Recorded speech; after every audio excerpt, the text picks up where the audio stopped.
Welcome back to city news. Tenali పట్టణ నాజర్పేటలో వేంచేసి ఉన్న గోపయ్య సమేత శ్రీలక్ష్మి తిరుపతమ్మ అమ్మవారి దేవస్థానం వద్ద అన్నదాన కార్యక్రమం నిర్వహించారు. అమ్మవారి తిరునాళ్ల మహోత్సవం సందర్భంగా జరిగిన అన్నదాన కార్యక్రమాన్ని కూటమి అభ్యర్థి నాదెండ్ల మనోహర్ ముఖ్య అతిథిగా పాల్గొని ప్రారంభించారు.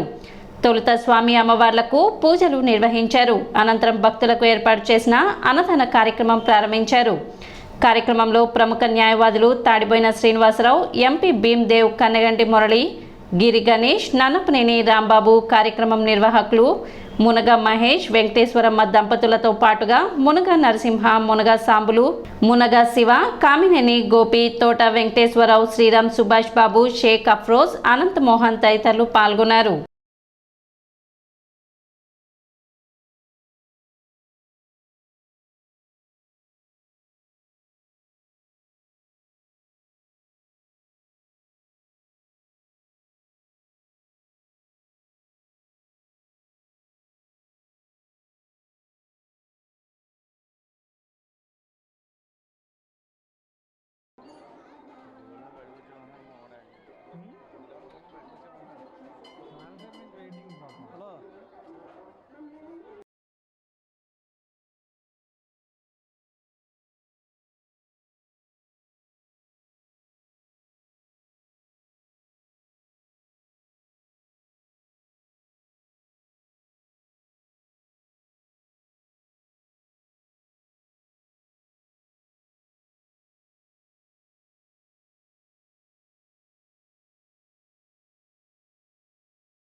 లక్ష్మీ తిరుపతమ్మ తల్లి, గోపయ్య స్వామి వార్ల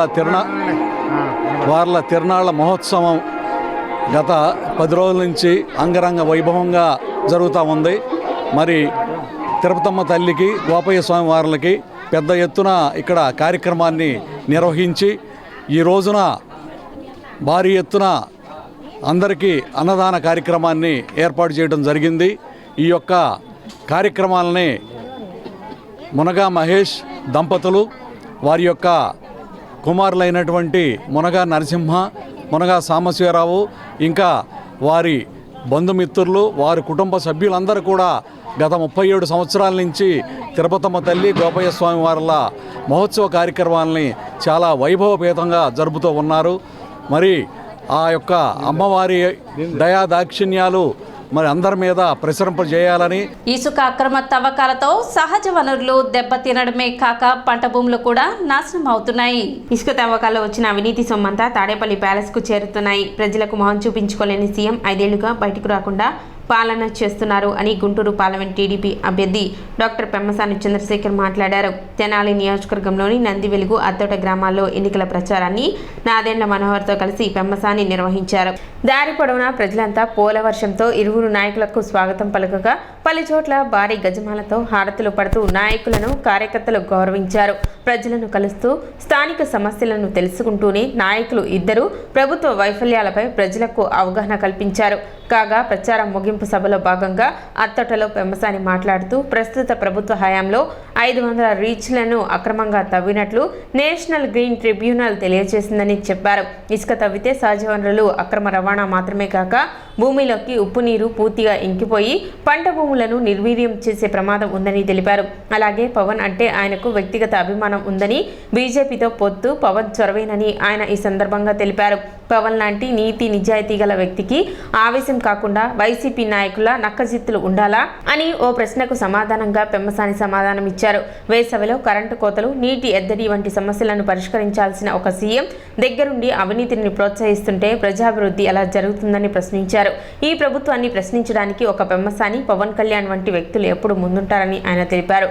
వైసీపీ నాయకులు కేవలం స్వలాభం కోసమే పదవులను ఉపయోగించుకుంటున్నారని తెనాలి నియోజకవర్గం అసెంబ్లీ కూటమి అభ్యర్థి నాదెళ్ల మనోహర్ మాట్లాడారు. చిత్తశుద్ధి ఉంటే యాదవపాలెంలో రోడ్లు ఎందుకు వేయలేకపోయారో సమాధానం చెప్పాలని డిమాండ్ చేశారు.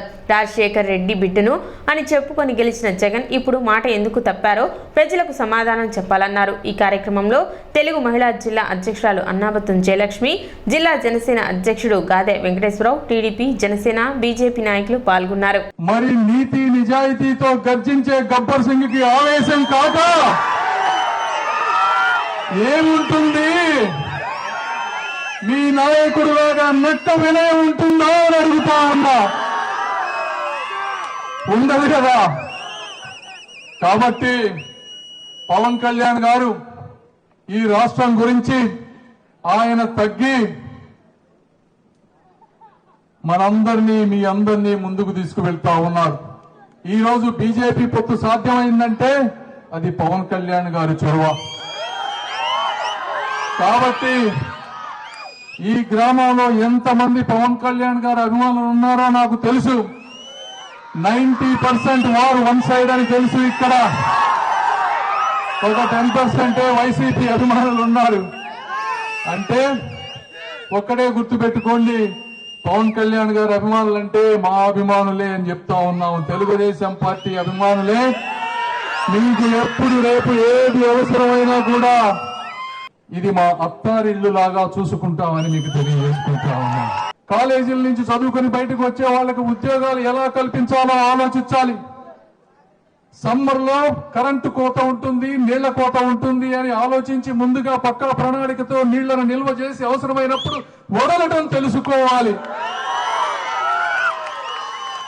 రోడ్లు ఎప్పుడు పోతున్నాయో చూసి అవసరమైతే చిన్న గుంతలు పూడ్చడం, లేకపోతే కొత్త రోడ్లు వేయటం గురించి ఆలోచించాలి.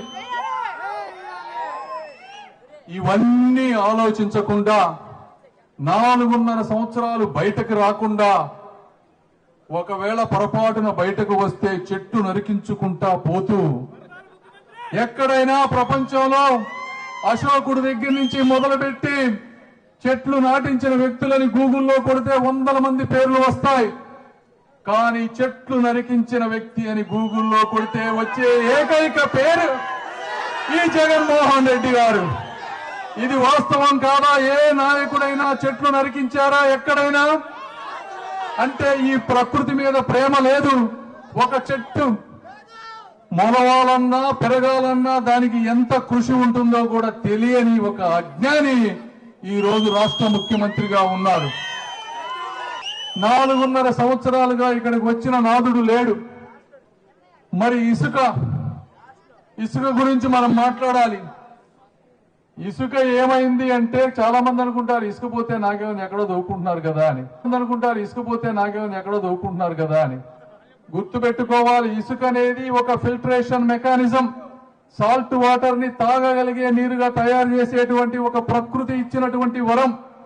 ఆ ఇసుకను మీరు తవ్వుకుంటా పోతే భూగర్భంలోకి సాల్ట్ వాటర్ పోయి పంటలు పండకుండా, తాగుటానికి నీళ్లు లేకుండా ఈ రోజు చుట్టుపక్కల గ్రామాలు ఉన్నాయి అంటే అది ఎంతటి దుర్మార్గపు రాజకీయమో మీరందరూ అర్థం చేసుకోవాలి. ఎంతటి అవినీతి పరిపాలన మీరందరూ అర్థం చేసుకోవాలి. ఒక్కలని చేతులు లేపాడు. మీకు ఎవరికైనా గేదెలు ఇచ్చారా? మహిళా సాధికారత కోసం ఒక్కొక్క మహిళకి పొదుపు సంఘాల్లో 75,000 రూపాయలు ఇచ్చారు గేదెలు కొనుక్కోవడానికి అని చెప్పారు. ఎక్కడ జరిగిందా చెప్పండి? కానీ ఈ ప్రభుత్వం మాత్రం చాలా చక్కగా 2,853 కోట్ల రూపాయలు గేదెలు కొనడానికి కోసం ఉపయోగించామని రాసుకున్నారు. 4,17,000 గేదెలు కొన్నారంట వీళ్ళు. సాధ్యం అవుతుందా చెప్పండి? ఎక్కడైనా సాధ్యం అయిందా చెప్పండి? ఈ విధంగా ప్రతి సంక్షేమ పథకంలో కూడా మోసం చేశారు. అమ్మఒడిలో ఏ విధంగా మిమ్మల్ని అందరినీ మోసం చేశారు మీరు చూశారు. చివరికి వాలంటీర్ జీతాల్లో మోసం చేశారు.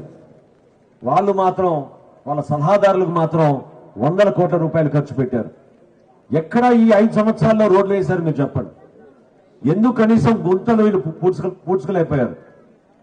ఏ విధంగా ఒక రైతు రైతు భరోసా కేంద్రానికి వెళ్తే వాళ్ళకి ఎక్కడైనా విత్తనాలు దొరుకుతున్నాయా చెప్పండి? ఎక్కడైనా సబ్సిడీలు ఇచ్చి వాళ్ళకి పరికరాలు కొనే విధంగా చేశారా? తైవాన్ స్క్వేర్ ఇచ్చారా ఎవరికైనా మన గ్రామంలో? ఈ 5 సంవత్సరాల్లో ఎవరికైనా పట్టాలు ఇచ్చారా చెప్పండి? ఇళ్ల పట్టాలు కాదు, మీకు పొలాల్లో మీరు ఉపయోగించుకునే టార్పాలిన్ పట్టాలు ఇచ్చారా చెప్పండి? మరి రైతు కోసం ఆలోచించే ఈ ప్రభుత్వం, రాజశేఖర రెడ్డి బిడ్డగా ఇతను గతంలో చెప్పిన మాటలు ఏమైపోయినాయని మీరు ప్రశ్నించాలి. ఈ రోజున దయచేసి మీరు అందరూ అర్థం చేసుకోండి. ఈరోజు పొత్తు అనేది మన రాష్ట్ర అభివృద్ధి కోసం, మన భవిష్యత్తు కోసం. పవన్ కళ్యాణ్ గారు ఆ రోజు తీసుకున్న నిర్ణయం అదొక బాధ్యతతో తీసుకున్న నిర్ణయం. ఓట్ల కోసం, సీట్ల కోసం, పదవుల కోసం కాదు. ఆయన తీసుకున్న నిర్ణయం మనందరి భవిష్యత్తు కోసం, మన రాష్ట్ర భవిష్యత్తు కోసం. తెలుగుదేశం పార్టీ అధినేత చంద్రబాబు నాయుడు గారి అనుభవాన్ని మనం ఉపయోగించుకోవాలి.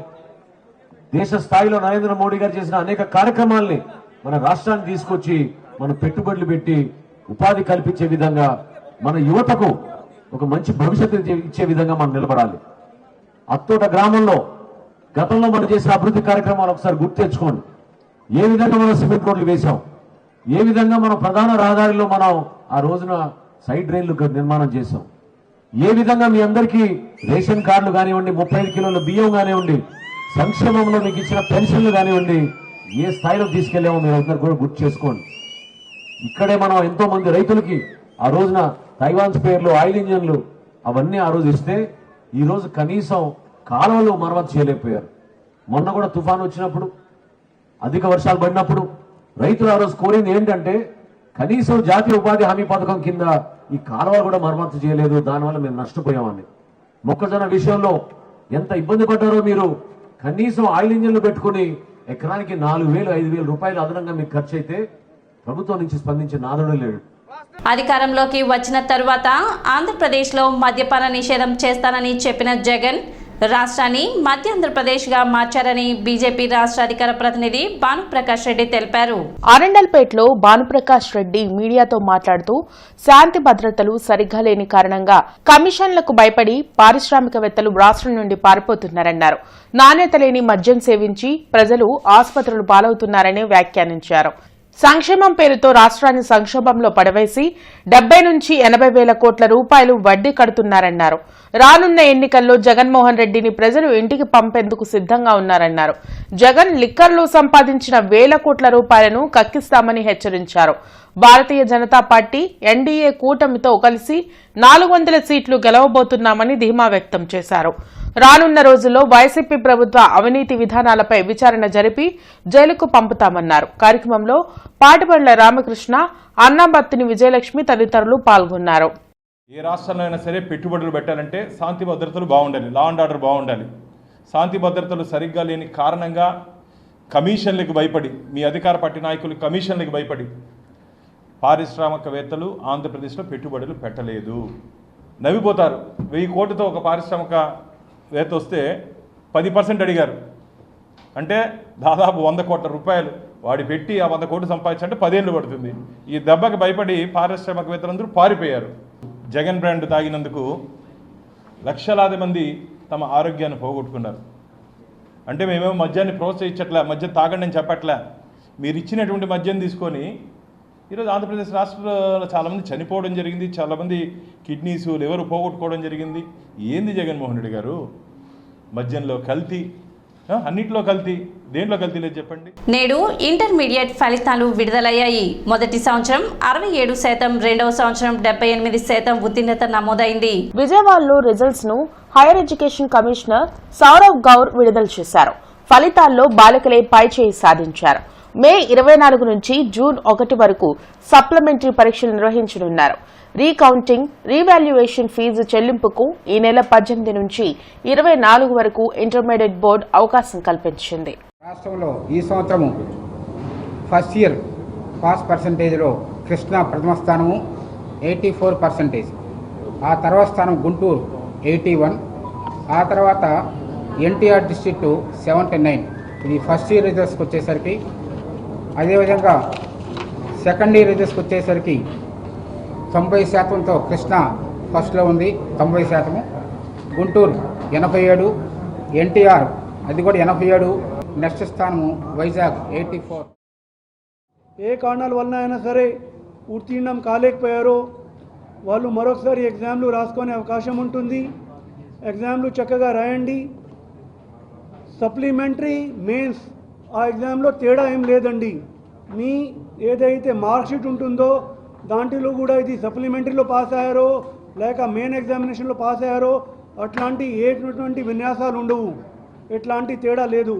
కాబట్టి దయచేసి ఇంకా కష్టపడి చక్కగా రేపు జరగబోయే సప్లిమెంటరీ ఎగ్జామినేషన్ ఏదైతే ఉంటుందో 24 మే నుంచి 1 జూన్ వరకు ఈ సప్లిమెంటరీ ఎగ్జామ్లు జరుగుతాయి. దాదాపుగా ఒక నెల పైన ఇంకా టైం ఉంది. కాబట్టి కష్టపడి ఆ ఎగ్జామ్స్ కూడా రాయండి. రాష్ట్రంలో ఇప్పటివరకు 100 కోట్ల విలువైన మద్యం, నగదు, డ్రగ్స్, బంగారం, వెండి స్వాధీనం చేసుకున్నట్లు రాష్ట్ర ఎన్నికల ప్రధానాధికారి ముఖేష్ కుమార్ మీనా ప్రకటించారు.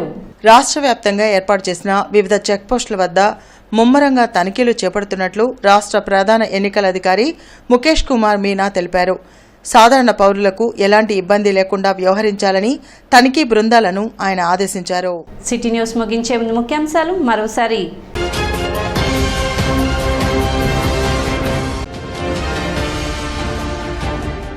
వ్యాపారులపై ఎటువంటి రాజకీయ ఒత్తిడులు లేకుండా చూస్తాం. The Tenali cloth merchants association ఆత్మీయ సమావేశంలో ఎన్డీఏ కూటమి అభ్యర్థి నాదెండ్ల మనోహర్ వెల్లడి.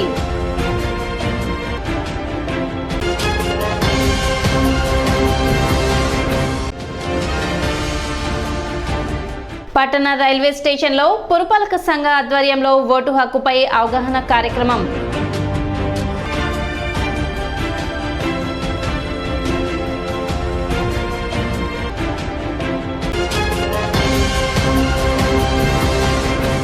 సిటీ న్యూస్ ఇంతటితో సమాప్తం. నమస్కారం.